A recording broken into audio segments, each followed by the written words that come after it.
And we see that Feyre and Rhys agree to not play roles anymore.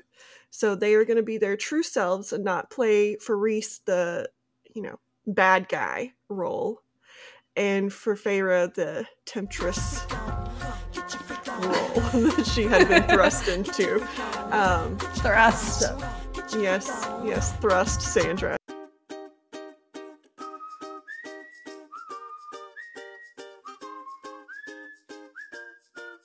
Hello. Welcome back to the Story Darlings podcast. I'm Sandra. And I'm Tera. Did you hear it that time? No, Tera I guess her stomach is very vocal this afternoon, but I don't hear it. Maybe it'll come up. It wants to talk about part 2 of A Court of War and Ruin. Wings and Ruin. Well, it's ACOWAR, which, makes sense. Like, I don't know if she planned, the abbreviations as she wrote these. And she's like, I have to make it spell war because that's what's happening in the second half is the war. But I choose to believe she's like Taylor Swift and is a mastermind and it has planned all of this. So yes, probably. There are no coinky dinks in the Massverse, right? Yeah. As Tera said, we are covering chapters 37 onward. So the second half of A Court of Wings and Ruin by Sarah J Maas today. So we're going to be doing some fun, spoilery discussion, like a quick review of the second half. If you missed last week's episode of the first half, go ahead and go back and watch that. We are currently hosting a very in-depth read-along for the entire ACOWAR series, previously doing the Throne of Glass series. And then what are we going to do next, Tera? Crescent City. Woo! So excited. Hope to have that right around the time the third book is coming out in the Crescent series. And if you are staying tuned with Sarah J Maas and all of the interviews that she is doing, she is hinting that there are more to this series. So I'm sure that we will pick that up too. Yes. So there's going to be a lot of spoilers. So if you haven't read this, maybe, mute your earbuds, but continue on at your own risk. So yeah, I'm not sure muting your earbuds is a good idea, Sandra, where they just watch us talk. That might be kind of funny, actually, because I talk with my hands a lot. Tera does talk a lot with her hands. Like this.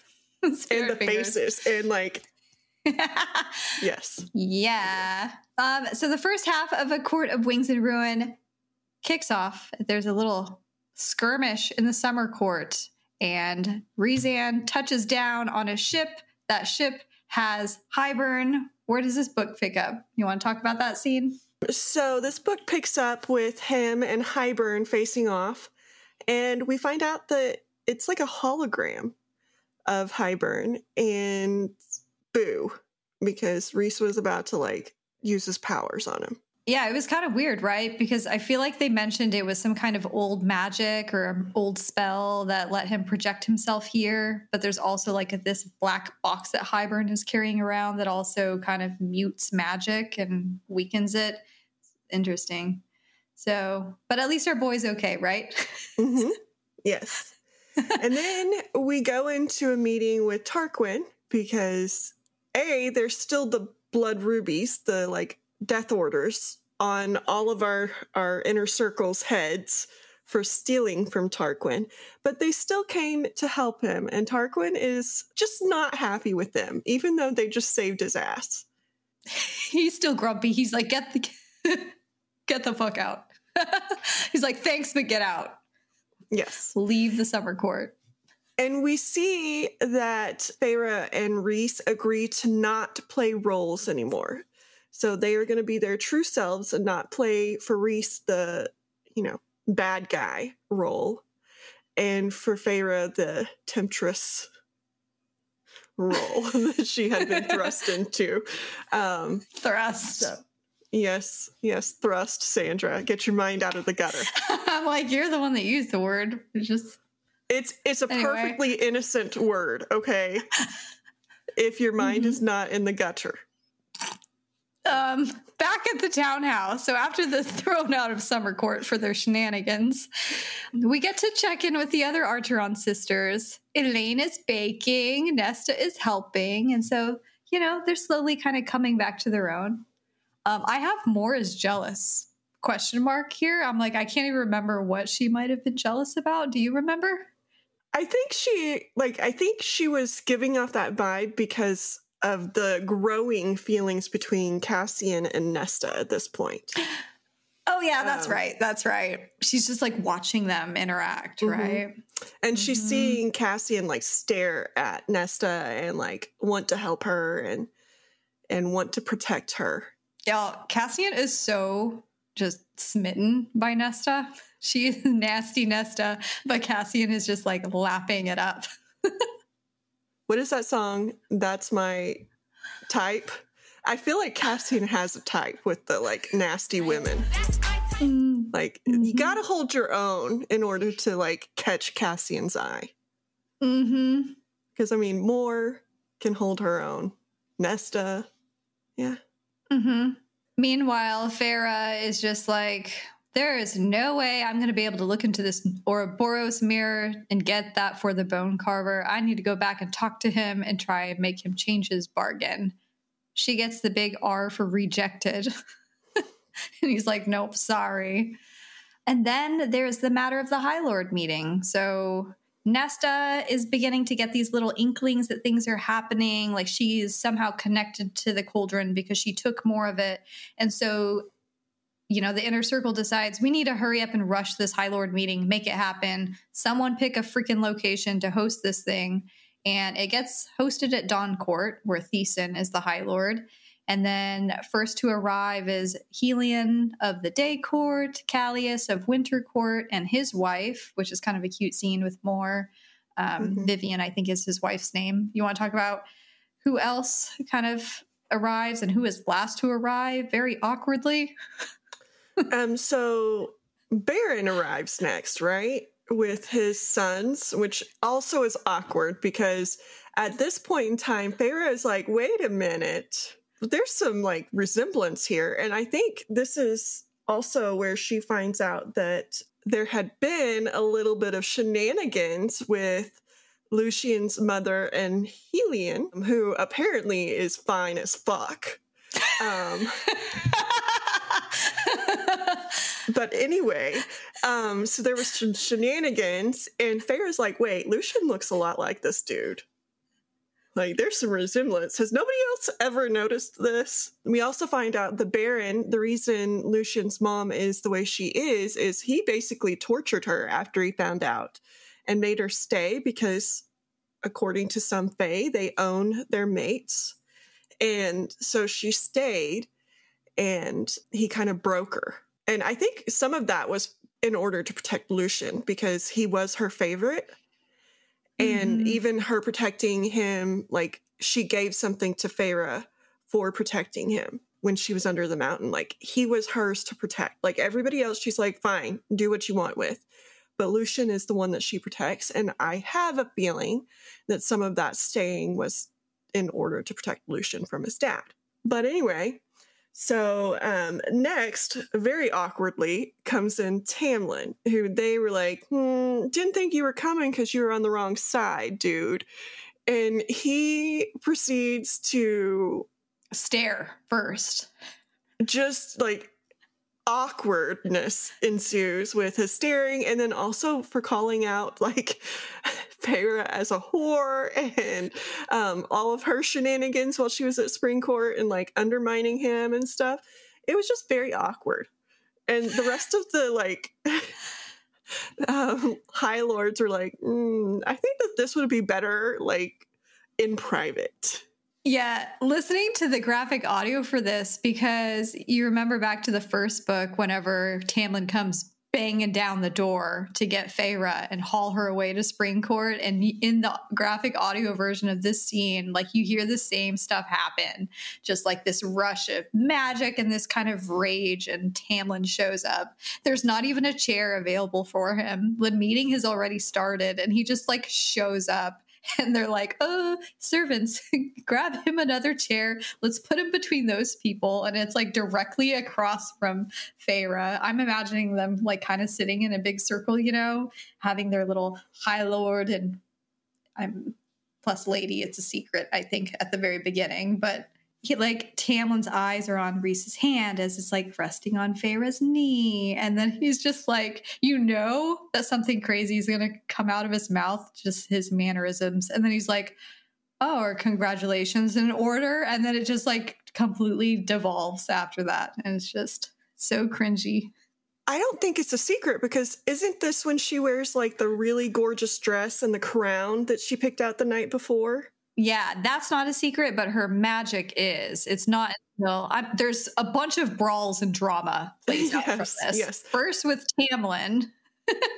Yeah, and Rhys shuts him up. He like takes his voice away from him with his magic. And they're all like looking at him like, I didn't know you could do that.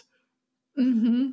And so then all of the High Lords are a little bit afraid of Rhys because, again, he's showing off the fact that he is the most powerful Prynthian High Lord ever. And then there are some comments made from Baron towards Rhys about him being the whore of Amarantha and like just laying into him. Getting on his knees for Highburn and then spreading his. And that's when like Feyre loses it.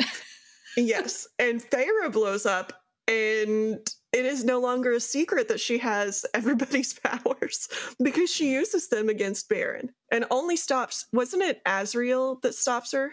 It was Rhys. I think he like said something to like calm her down. But I mean, she was going through the entire list of powers that she inherited from each of the High Lords and making Baron suffer. The time I was thinking is Azriel goes after him. Oh too. No, Azriel thing with with more. Because is it Baron? Yeah, it's Baron. Mm-hmm. Like, good to know you. Oh, no, it was Eris. You still dress like a slut after all these centuries. And Az just like snaps, like our shadow singer. And Feyre calms him down. It's just our inner circle is unhinged during this meeting. I was about to say they might need some anger management classes or something because they're all losing their shit. Mm-hmm. That one scene, though, where Feyre shows Baron, you know, what's what with all of the power that she's inherited, though, you have to give it to Tamlin in that scene because I forget who turns to Tamlin, but they're like, you knew the whole time, you know, about Feyre's magic. And he was like, it's none of your business. Like, he doesn't answer it still. Like, he never told a soul about it still. So you have to, like, give him a little tiny shred of whatever. But it's just so awkward. Like, he has to be feeling so much to have, you know, someone that he's still very obviously in love with, married to his nemesis. Yes. And so Feyre then makes this elaborate speech about how we should be protecting those who can't protect themselves. And she manages to sway the women, which I thought was hilarious. So Vivian, who is Callias's woman, and then who was the other woman that was like, I'll join? Oh, Cressida. So they joined. They're like, I'll fight with you. And then they like pointedly looked at their like High Lords, right? Like Vivian's like looking at her husband like, if you don't join, you can't protect me, basically. So you might want to join. And then Cressida's looking at her uncle. Is Tarquin her uncle? Cousin? Brother? Something like that. Brother. And she's like, come on.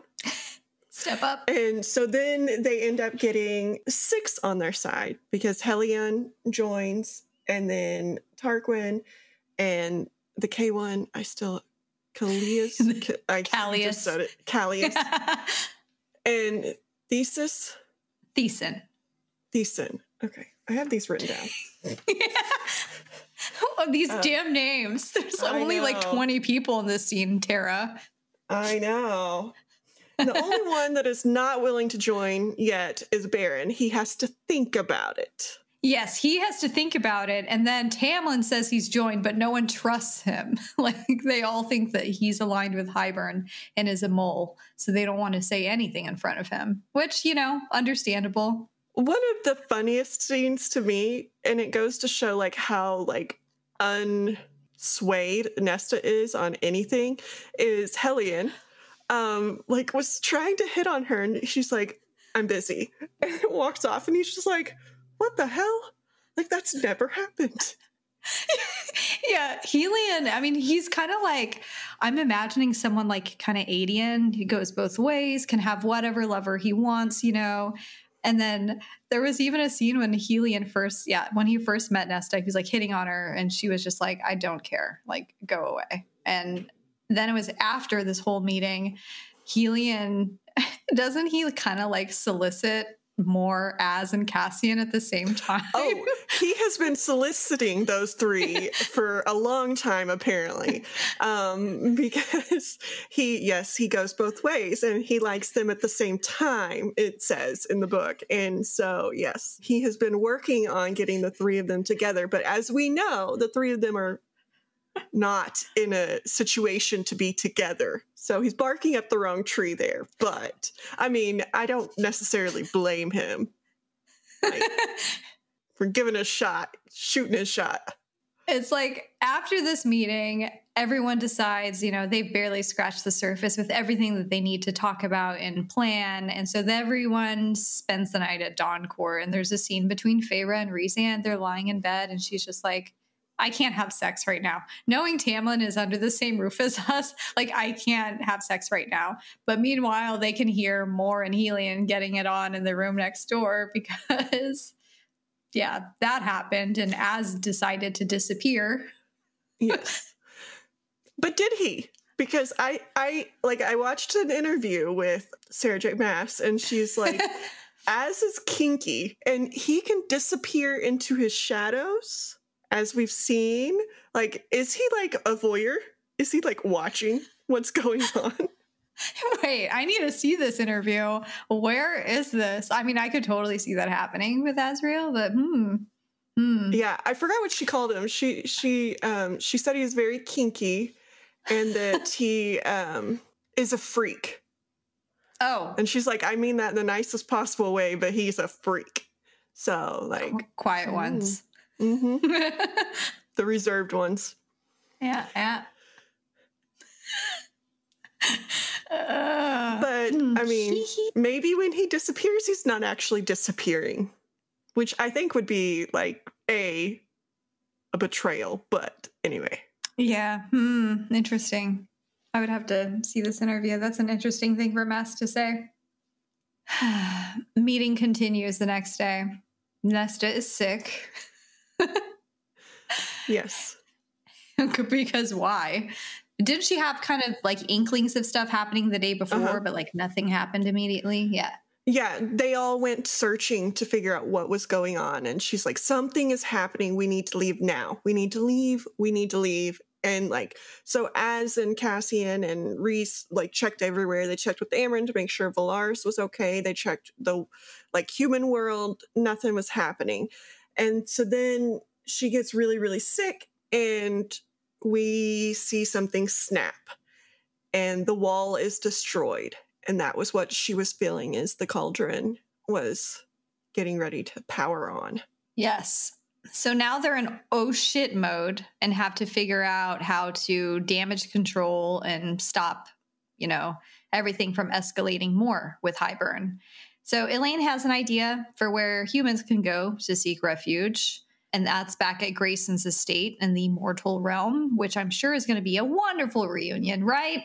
And then the Bat Boys need to go check on things at the Illyrian camp.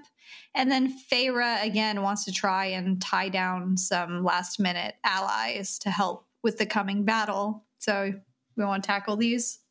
Yeah, so she goes to Bryaxis. And that is like the whatever it is at the bottom of the library. And she's like, hey, you want to fight for us? And he's like, well, if you can show me the stars and the sun, then I will. And Amren went with her because they needed to know if they could like let him out, right? And so Amren's there, and Feyre's like, I'm not sure that I can do that. And Amren's like, he wants a freaking window, dum-dum. and so Feyre's like, oh yeah, I can do that. And so they made their bargain, and she goes back to lay in bed with Rhys, right? Because this is what she was doing while like their last night sleeping before the war starts.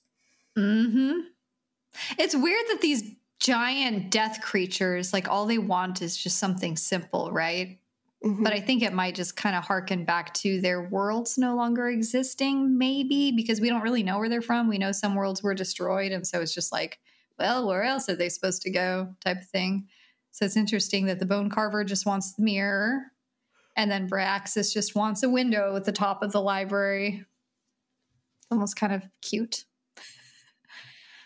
Well, but it also harkens like back to like they've been housed in their prisons for so long that has become their home, and they've made it the best that they can. And they don't know if they get out of there, if it's going to actually be better than what they've got. And, you know, if they can get like the thing that they want there, then they don't have to move or whatever again. And then back in the Mortal Lands, everything is just going swimmingly with Elaine and Grayson's reunion. So they have this genius plan to glamour Elaine and make her look human, while everybody else decides to lay wards down to further protect the estate. And Elaine's just like, no, they have special hounds trained to detect Fae. Like, it's not ever going to work, but we can try. And so there's a scene. They're like, oh, you know, Elaine has come to see her betrothed. And so she's allowed a party with him, I guess. And they just see right through it. And remember who's there? Jurian. Jurian. And Jurian is on the side of the humans again. And Feyre's like, but you were broke. Like, Amarantha broke you. And he's like, no, I've just been acting. Like, we're all good. I'm good here. And they're like, but you wanted to find Miriam. And he's like, again, acting. It's fine. And he's like, that's what they expected of me, so that's what I gave them. And he has been helping feed information to the humans and telling them that the queens like sold them out, and then also telling them that he plans on attacking them and where and stuff. And so Jurian is firmly on the side of the humans, and thus on the side of Rhys and team. But we also find out that Tamlin went running back to Hybern to tell all about the meeting and to give away some of the secrets, including that they have like the antidote, right? Is that what he did? I couldn't remember what he did, or if he was still trying to like get information from Hybern and them to help everybody else. Well, I mean, yes. But at this point, we're just told that he ran back. But he is playing like a fourth agent here. Because he is first saying he's on Hybern's side, and then going to our High Lords and saying that he's on their side, and then going back to like Hybern and saying, hey, because I pretended to be on their side, I got all of this information for you. But then he actually is on Rhys's side. And so he is like getting information from the start, relaying it, then relaying it back, and then relaying it back a fourth time. So like, he's not just a double agent. He's like a quadruple agent. I'm, again, not sure how he's keeping all of this straight. Like, who am I supposed to tell what to? Yeah. But at this estate, like, it's so heartbreaking. This was the first time for Elaine that I just felt really, really bad with her, because Grayson was brutal. Just the hatred dripping off of him, the words that he spoke to her, and she's just a sobbing mess. Even his dad was like, dude, calm down. Yeah. Like, and his dad was the one that we heard about that was like instilling all of this into him. And he's like, that's like vicious, dude. He was just like, I will never marry you. I will let your people come here. I'll protect them, but never you. And it was just like, Nesta walks up and just wallops him in her high fae form, you know, just knocking him a good one. So deserved. And then we have our first battle. And the only thing I took out of this first battle is Cassian in battle. Like that scene where he's like laying out people. I'm like, ooh, hi. What were you picturing? Like a Troy, Brad Pitt kind of thing?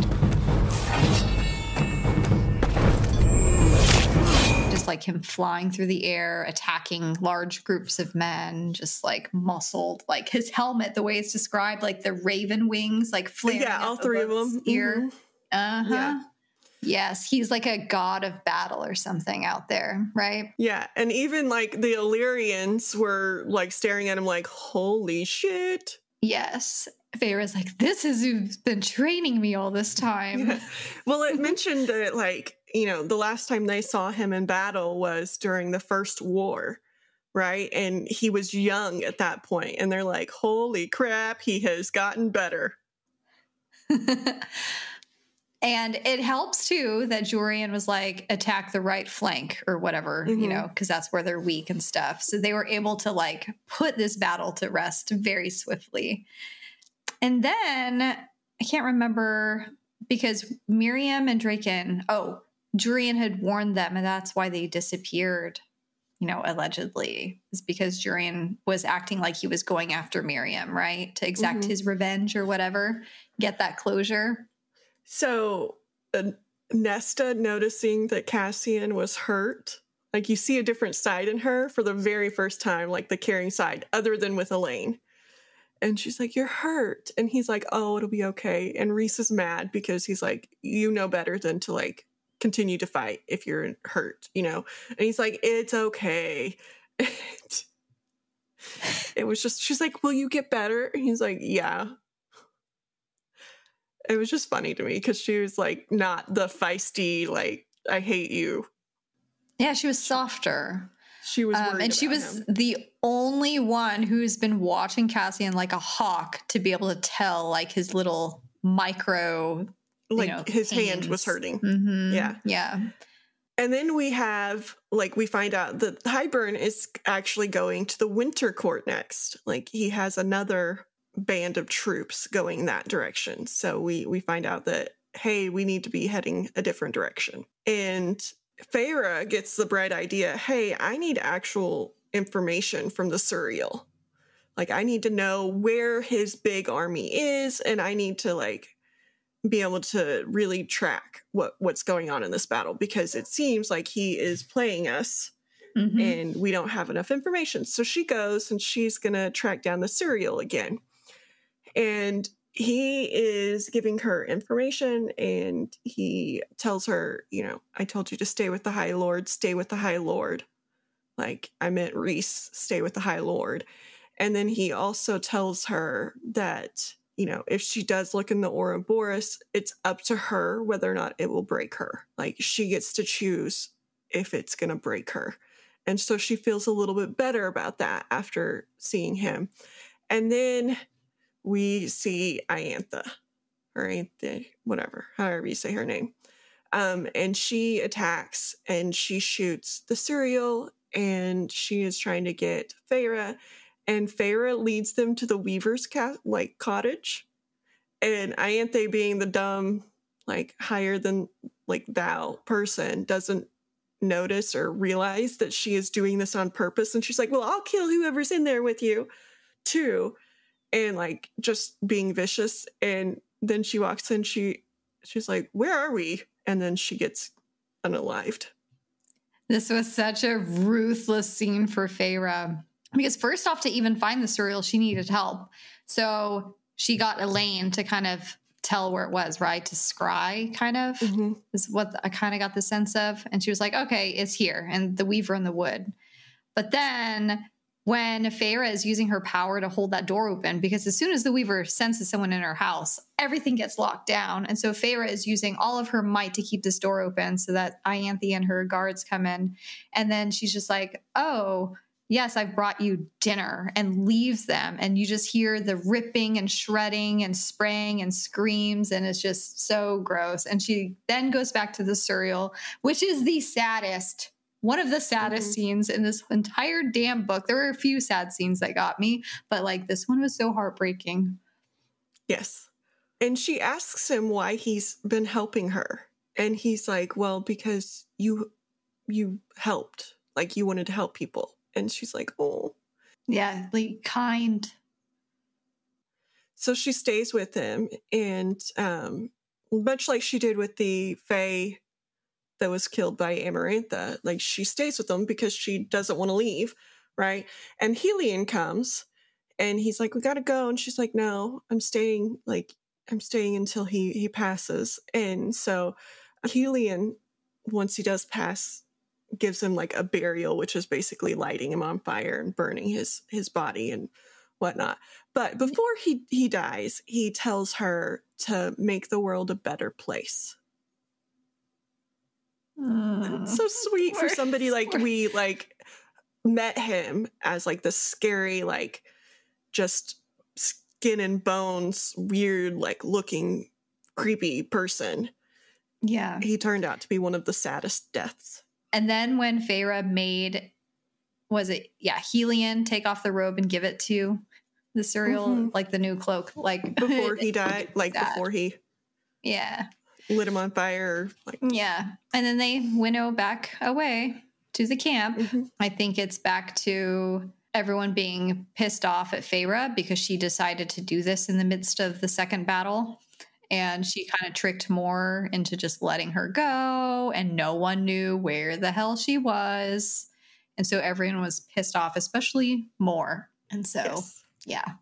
And Cassian's hurt again. Poor boy is just like, isn't this the one where he's like gutted, basically? Yes. Like, I think this is the one where Azrael had to like hold his intestines, like insides and stuff. And because it was just a huge, just slit him open like a butcher. Yes. And so we then see that Nesta has been searching for the cauldron. And that the cauldron has found Elaine. So as one is searching for the other is searching. And so we see the King of Hybern send somebody to get Elaine and bring her back. And he does this by like basically showing her what she wants. She wanted Grayson to come and say, I want to marry you. Like, let's run away. And so she goes out there and runs away. Meanwhile, Feyre is having a dream of everything that's happening with the cauldron. Like, she's dreaming of this scene between Elaine and Grayson, and she's dreaming of like its effects and things like that. And so she decides that she wants to get her sister back, and obviously Nesta wants to get her back because like I feel like Nesta treats her like she's her daughter as opposed to her sister. And so like, this is Nesta's baby. We're going to go get her back. And so they bank on the fact that they would not have heard that Ianthe is dead yet. And Feyre transforms into Ianthe and like walks up haughtily to like the tent. And she's like, let me in. And I will sleep with you later. Is flirting with all of them. Yes. And, she sees a Children of the Blessed girl that's being like basically stuck up and burned, I guess, like on a stake. Claire bettered. Yes. So she is in there with Az. Az agreed to go, which I think there's something going on with Az and Elaine. But anyway, he is like, I'm going. Like, me. Put me in, coach. And Feyre's like, I'm going too. And so they both go and they get to Elaine, they get her out, and Feyre's like, well, we have to save the like Children of the Blessed person too. And so Az is like trying his best to shield everything and also like get the two girls out. And Feyre has to put her flying lessons to the test. And they are being chased by the hounds that Hybern has there. And she feels something running with them too, but she doesn't really know what it is. And then right as she gets to the edge of the cliff, she figures out that it's Tamlin, and he is attacking the hounds and sends just a little gush of wind to help her take off. So at least at this point in time, Tamlin is on our side. It kind of felt like that Beauty and the Beast scene, right? In the woods fighting off the wolves because he's just surrounded by these things, all fangs and claws snarling. They're ripping in, biting into him. And he just kind of makes that sacrifice to give away that he's not under Hybern to help them escape. I think Azriel was pretty torn up with this whole thing too. Like, he was shot and Azriel is fucking flying with 2 women under his wing. Yes, he was shot in his wings and Feyre was shot in the shoulder. And they like altered their Feybane because they knew that they had like an antidote. Yeah. And then we get to see the Blessed be like kind of brought in with the Winter Court because they have furry animals at the Winter Court, so they thought that that might be like a nicer place for her to go. Polar bears. And yes, and they're like, well, I guess bears are furry, but they thought that that might be like less of a drastic move for this like human. And her name is Briar, which I thought was very Disney-like because Briar Rose is Sleeping Beauty. Like, that's her name. And so I'm like, ooh, we're tying in another, like, I didn't know Disney that. movie. Nice call out. And then we also get to see Mor and Feyre, like, apologize to each other and Mor explain why what Feyre said about her lying about her love for Az hit her so hard, which is because she loves Az, but not in the way he loves her, because she likes girls and she has been like, I mean, she doesn't dislike the men, but like she likes girls more, and she has been sleeping with men just to kind of cover her tracks. You definitely get the sense that Mor would sleep with Azriel if she knew that he wouldn't like get more connected and in love through that act, right? Yeah, it's not like she's not attracted to him, she just doesn't love him in the same way he loves her. Yeah. And then she talked about how sleeping with Helion was her way of reminding Azriel that they will never get together, like to try and knock him down a peg, like in that way, which is kind of brutal. It's like, Mor, just communicate. This is your inner circle. I get that it's hard, and she hasn't told anybody about this until Feyre, but I feel like Az and Cassian and Mor have shared so much already that like they should be able to share this. Yeah. You know, I don't think that they would judge her in any way. Cassian would probably be like, oh, yeah, let's go. Yeah, I mean, you made the comment last episode, you're still team Shadow Singer. Yeah, you liked Cass, the gruffness of him, and then you're like, no, it's gotta be Azriel. Yes, Azriel's still my dude. Like, I mean, I like Helion too, just because like I like his swagger. But Az is still my dude. Like you see so many sides of him and like his little tortured soul. I want him to find happiness. Yeah, you do want him to be happy. You see so many sides of him, but there's also just this mystique about him that you cannot like get to yet. So for sure. He both wears his heart on his sleeve and hides it. Yes. Which is like a very weird conundrum. And you want to know more about it, but you also like the parts he shows you just draw you into.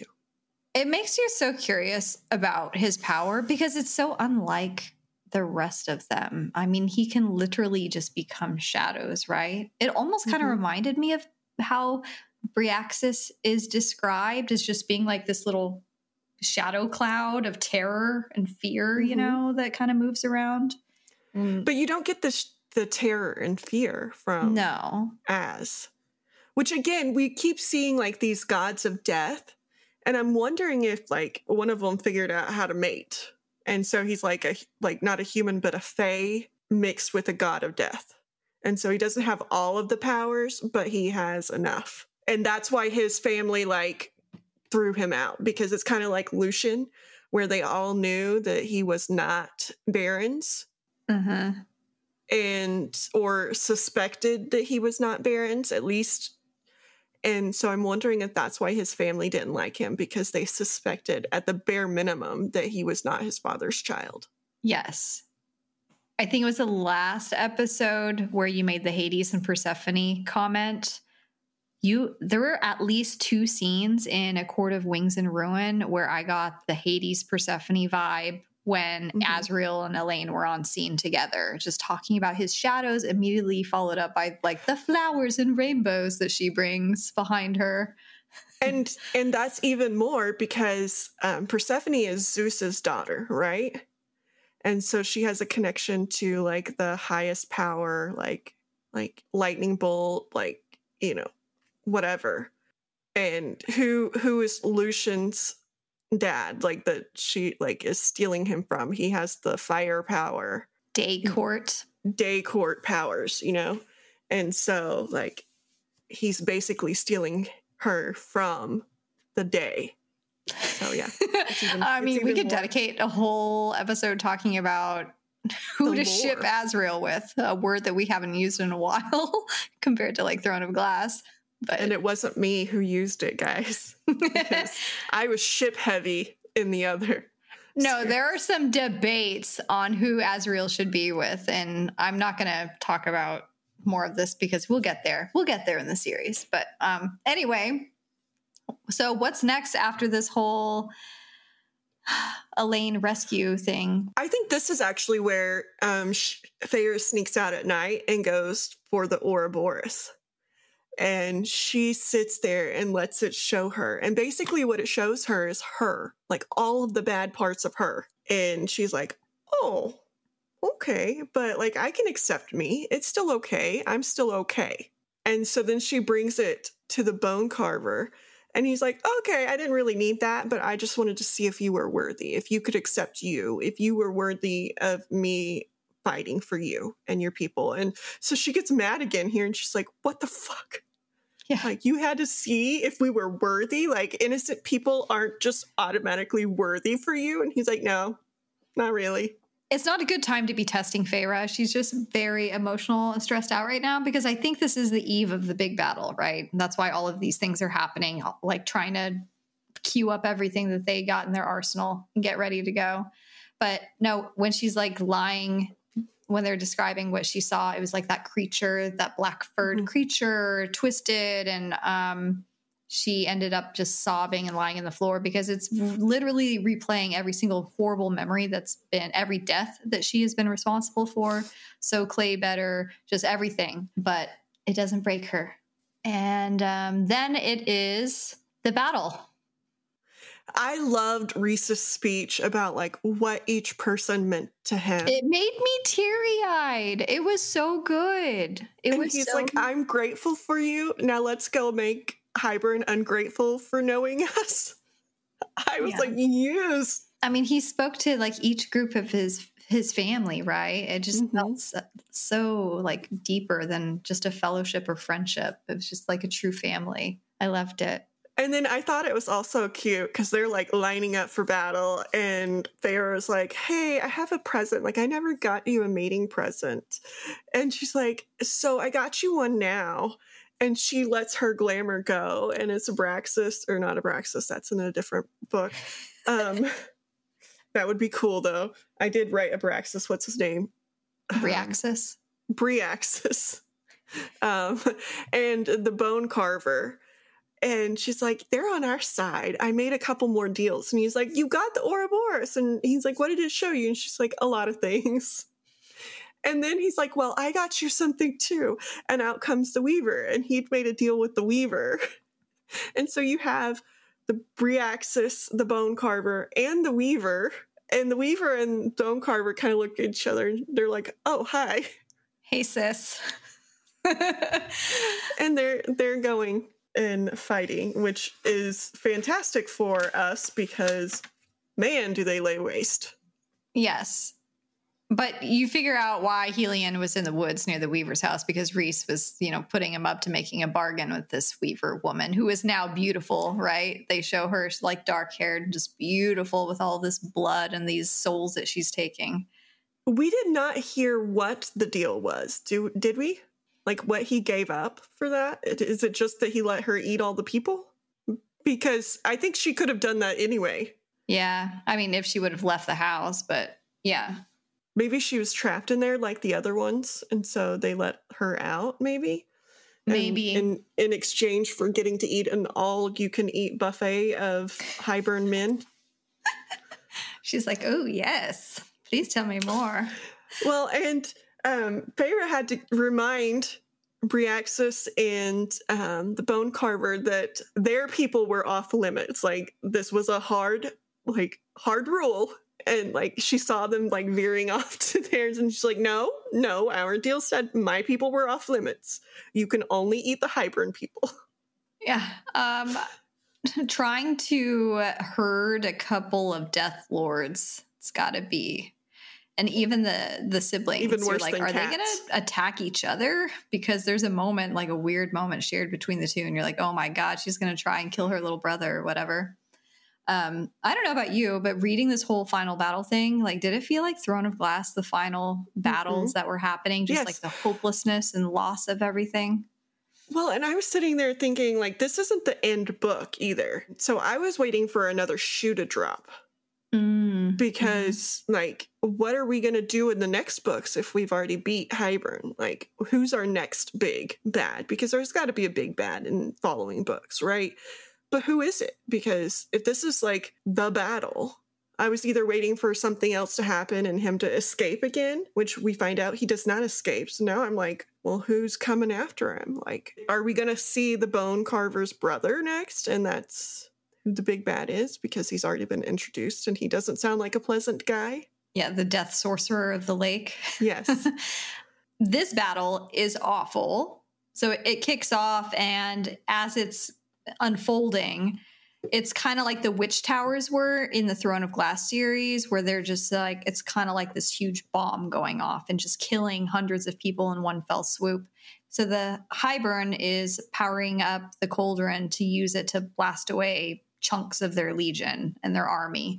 And so there's one where Nesta is involved, and she senses the cauldron ramping up to kill Cassian.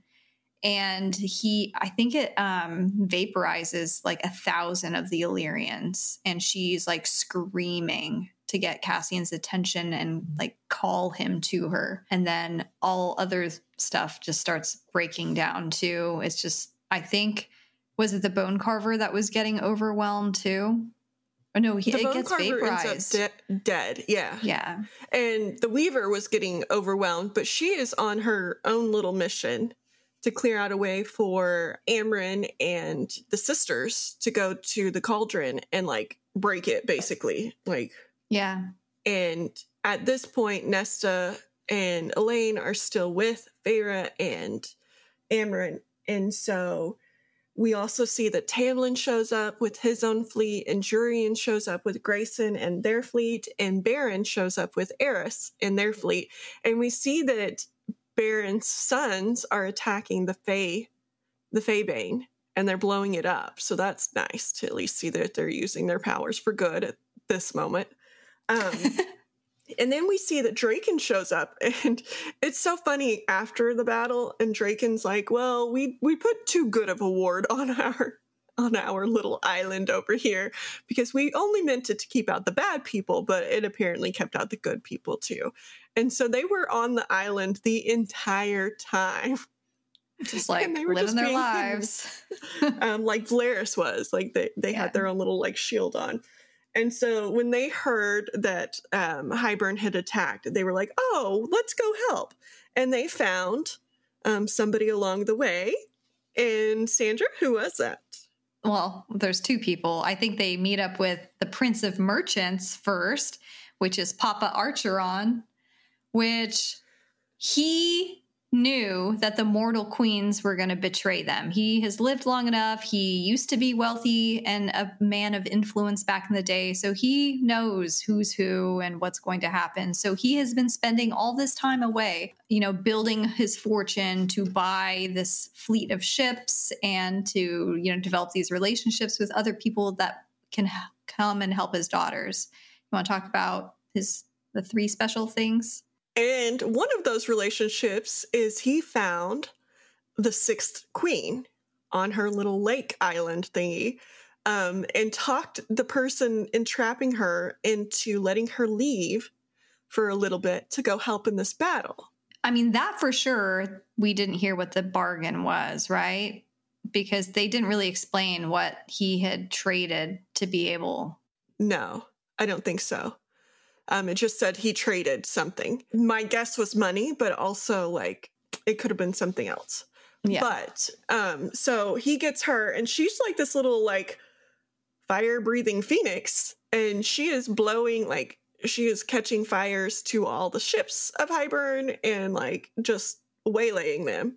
And he comes to his daughters, and right at that time, Hybern shows up and like holds a knife to his neck and tells the daughters that they need to like stop what they're doing, basically. And then he kills them. Basically, so much shit is happening in this battle that Feyre and Amren have to pretty much make an executive decision, because the original plan was, okay, all three sisters are going to be needed to channel the power of the cauldron, because all of their power combined might be enough to stop it. And that's not how, like, Elaine's pretty much out of pocket the entire time, like, just beside herself from the Grace and shit and all of this stuff. Nesta is worried about Cassian because he's mortally wounded. Things are very dire on the field until the Seraphim army comes, Draken's Legion, which I got kind of goosebumps seeing, like picturing them flying from the seas, like these angels kind of with their bird feathers and wings coming to help them. Because there was that moment where Rhys and the Inner Circle were like, this is the end. We're getting surrounded by this mysterious fleet. We have no hope for this. And Rhys goes full like beast mode. Like this is the first time that we get to see him. And so that was kind of a goosebumps moment. But Amren and Feyre, so they go over to the cauldron, and it's cool how the scene plays out, because Feyre at first is tricked by Amren. Like Amren kind of shoves her into it by herself, and Feyre's just like, oh my God, Amren tricked us the whole time. Like she's going to use me to burn out so that she doesn't have to give up her own power. And so Feyre is kind of joining her consciousness with the cauldron, and it's kind of zooming her across the battlefield, where she is this kind of omniscient thing that's overlooking all of these pockets of skirmishes happening all over the place. And so she sees Rhysand, she sees Cassian and Nesta, and then she sees like Hybern coming up on her father and stuff, which Elaine, because we didn't mention that Azriel gave Elaine Truth Teller, the little dagger thing. Yes. And that was important because, as Rhysand says, he's never entrusted that to anybody, even to touch his blade. That has a lot of weight to it. Yes. And Elaine, her sweet, sweet soul, just sticks it through the back of like Hybern's neck, and it comes out his throat. And then Nesta, you want to talk about what Nesta does? Because Nesta comes up and she's like twisting the blade around and like decapitates the dude. She's like, I ain't messing with you no more. And then like, holds up his head, like Medusa's head is held up in like the Perseus myth, or Theseus, whatever myth that is. And then somebody comes up to Elaine later, and he's like, oh, I hear you got the killing blow. And she's like, no, I just stabbed him. Nesta did the killing blow. She's so sweet. Yeah. Like her sweet voice. And she's, no, I just stabbed him. Nesta, meanwhile, looks like her mind has like split. Snapped. Just gaping at this beheaded king. But Hybern, he had ended up snapping the father's neck, so that was sad. Like, they didn't even get a real reunion. It was just like, oh, I love you, blah, blah, blah. Snap his neck, and he's like dead. Yeah, and we find out that he named his ships after his daughters that he loved. And then Draken's the one who tells them that, and he's like, I take it you know him? And Rhys is like, yeah, this is my mate, Feyre. This is her sister, Nesta. And this is Elaine. And he's like, oh, okay. So, yes, these are the ships we just came on. And he doesn't even have to, he like already knows who Nesta is too, just based on like how cold she is, right? Like It's no secret which one is which. So funny. Yes. And so then we find out that Amren didn't actually betray our team here. She found out through the pages that the Suriel had told them that she could unleash herself. And Feyre is like, but if you unleash yourself, like, you won't remember us. And she's like, well, then just stay still so I don't like get distracted by you. Like, stay where you are, okay? And then I'll know which ones to attack. And so she unleashes herself on Hybern's army, and like the battle is over in 3 seconds because they all start running and she's like, oh, food, and it's over. She's almost like a death cloud, right? Mm-hmm. Because they were like, she was basically just like grazing past things and they just like died instantly. Yeah. Just drifting over the entire scene. And then she kind of disappears, like dies at the end of it when she's done. And then we see that in releasing her, the cauldron is broken into 3 pieces, but what is in there is like oozing out. And Feyre remembers when we were told that if like the cauldron is holding something, and if it gets like released, that's the end of the world. So she's like, well, crap, what do we do now? And so her and Rhys use their powers together to like shore up the cauldron and make it whole again. And Rhys, another really sad scene, tells her he loves her, and that's the like final push of magic that gets it sealed. And she like turns around and Rhys is dead. Like, he's just given up his life for this. Yeah, he kind of tricked her. Yeah. Mm-hmm. And so she loses it, and she is begging the High Lords to help her save him, and they're not doing it at first.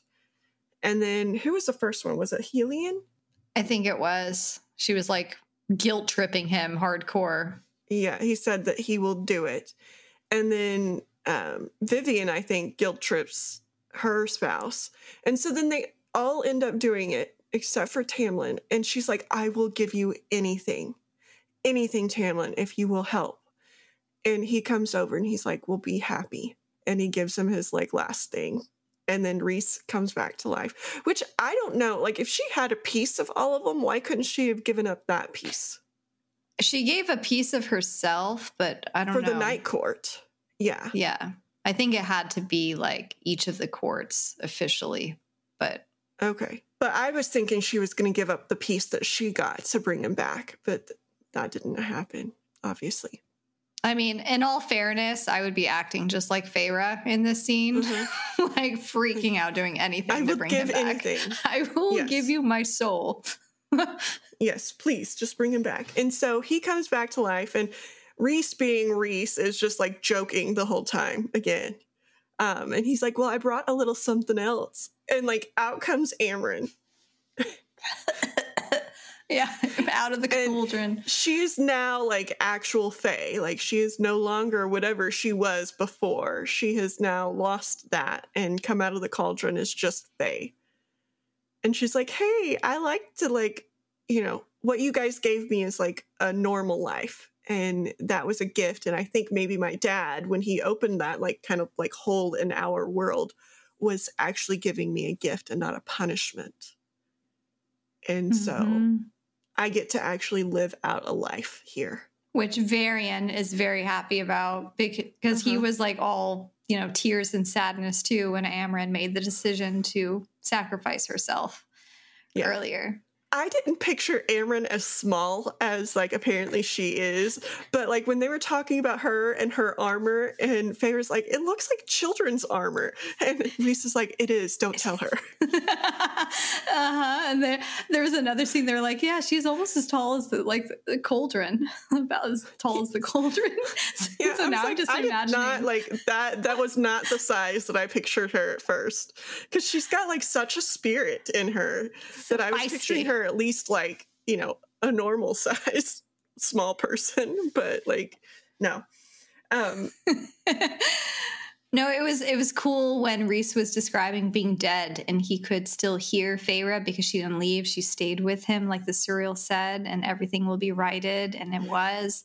And Rhys is kind of floating through this void, and he sees Amren passing by, going to whatever mysterious place all of the dead go to, you know, when it's their time. And it's just like, take my hand. And they like came back together. Yeah. Loved it. And it's interesting because he makes a point of mentioning that, like, he would have went over faster had she not stayed. And, like, the fact that she was talking to him and trying to get him to stay and, like, trying to get help, he stayed longer than he normally would have. And that is why he was still there when Tamlin finally gave up his piece. And when he came out, he's like, oh, it's still only my magic that I have, so I didn't steal from you guys. That was funny to me because, again, he's just like the, like, clown. The clown. Well, like, that is a very unserious thing to say right after you come back to life, is, hey, I didn't steal from you guys. It's still just my magic in here. Little coping mechanism, yeah. Mm-hmm. There's so much. And there's, like, Feyre telling Rhys how Tamlin had burned the wings and to give him that closure about his sister and mother. And then I think the last scene is, like, another final council meeting, I guess, to talk about how to rebuild. Like a peace treaty. Yeah, and Feyre specifically wants the old treaty to be completely, redone and recreated. And they have representatives of the humans and the Fae there. And Queen Vassa is there in human form because they specifically hold it at nighttime when she'll be in her human form. So there's still some hope there. She's asking if Feyre can break her curse. And Feyre's like, well, I don't even know what's on you. She's Feyre curse breaker. That's why it's, like, making me think that we're going to meet the person that has trapped her in this curse. Which we suspect is the other sibling, right, of the Bone Carver and Striga. Yeah. So should be a really interesting guy. Should be nice. I mean, should be very nice fellow. Yes.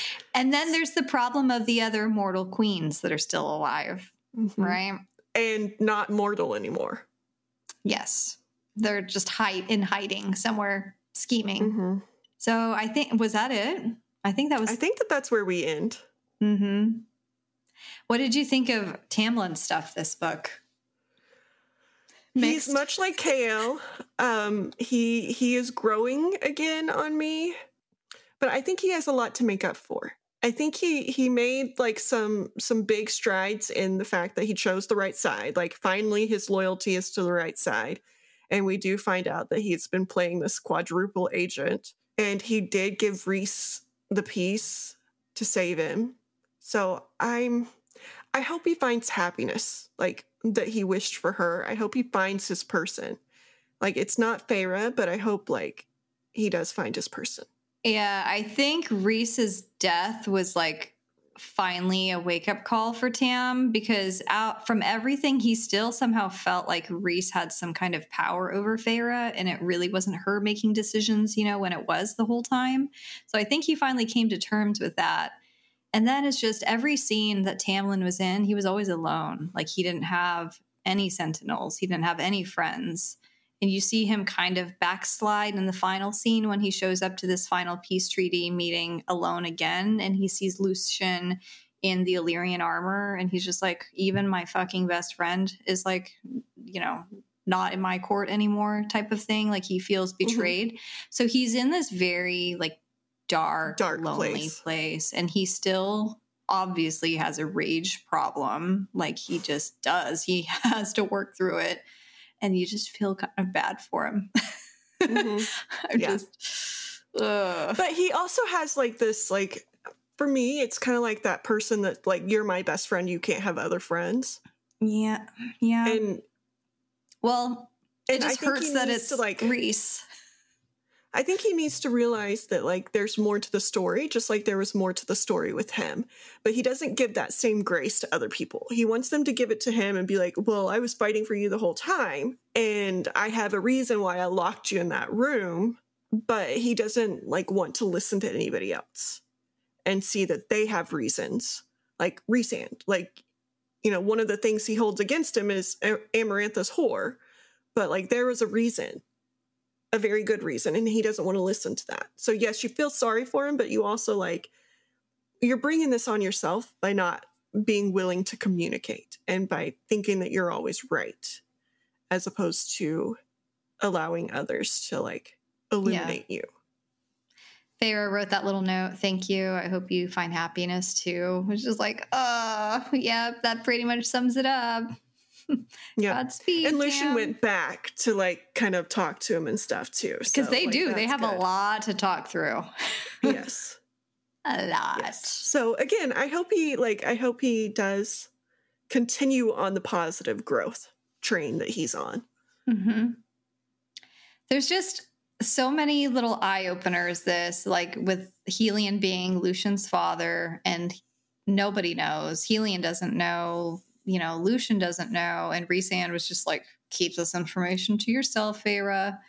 And so there's going to be a whole bunch of because that's her friend, and he's like, yeah, keep it to yourself. And it's also interesting that Feyre is reflecting like, oh, if anything happens to Helion, Lucian is technically the next heir. Will inherit the day. Wouldn't that be a way of figuring out that you're not your father's child? Is like you inherit the throne of another kingdom, and you're like, oh, didn't know my mom slept around. Okay, yeah. Oh, Helion. We'll see what happens, because they needed another day of peace treaties because they were not doing so hot. No. See, it's just, I highlighted these little scenes. So it's like one of the end scenes with Azriel and Elaine. The smile grew bright enough that it lit up even Azriel's shadows across the room. I would like to build a garden, she declared. After all this, I think the world needs more gardens. And it's just like, that there's like a line like that a couple times in this book. And I'm just like, yeah, I could totally see it. I mean, you as the shadows need that positive vibe, like his but then there's Lucian, her mate, and it's like he's a good guy deep down. Well, he has Helion's looks, so he'll be fine, or Helion or whatever. Yeah, no, I'm there for both of them. Maybe it'll be a throuple. That would be different, right?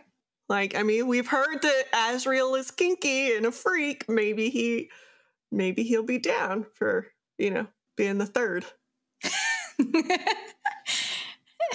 Any other scenes that you want to talk about, or any last minute thoughts on for A Court of Wings and Ruin, or anything in this series so far? No, I don't think so.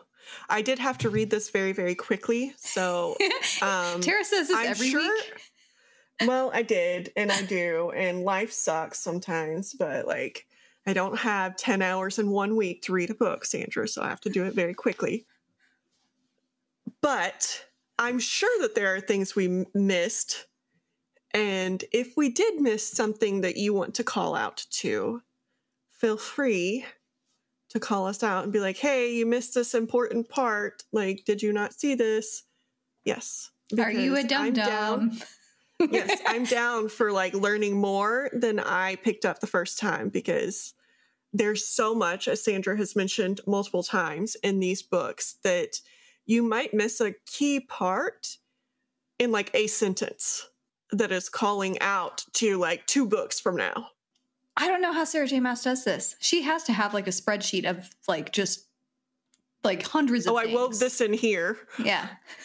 Yes. I'd be I forgot what I put in 3 books ago. I have to reread it now. I don't remember what I did this morning. So it's okay, Sarah, calm down. Yeah. I don't remember what I read this morning. What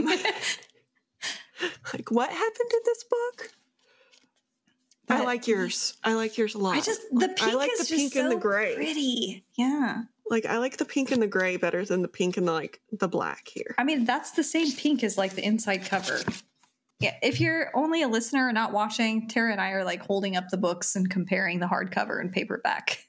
I don't like the yellow, I guess. I love yellow. It's I like yellow color. As a color. Yeah. I just don't like it with this combination. I don't know. As much as I like the pink and gray. Don't Whatever. Come at me.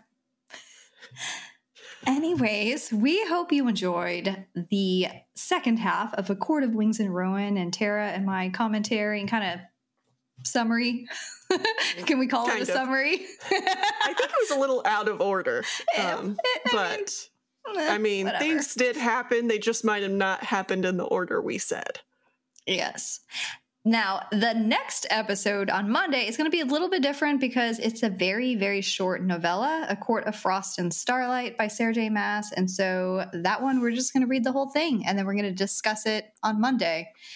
And then we dive into A Court of Silver Flames to finish up. Are we going to the Winter Kingdom or the Winter Court on this one? Because I'm not going to tell you anything. I'm not telling you anything, and you're not going to read the synopsis. You're just going to go in blind how you've been because it's so much fun. And with every book we read, we can share more memes.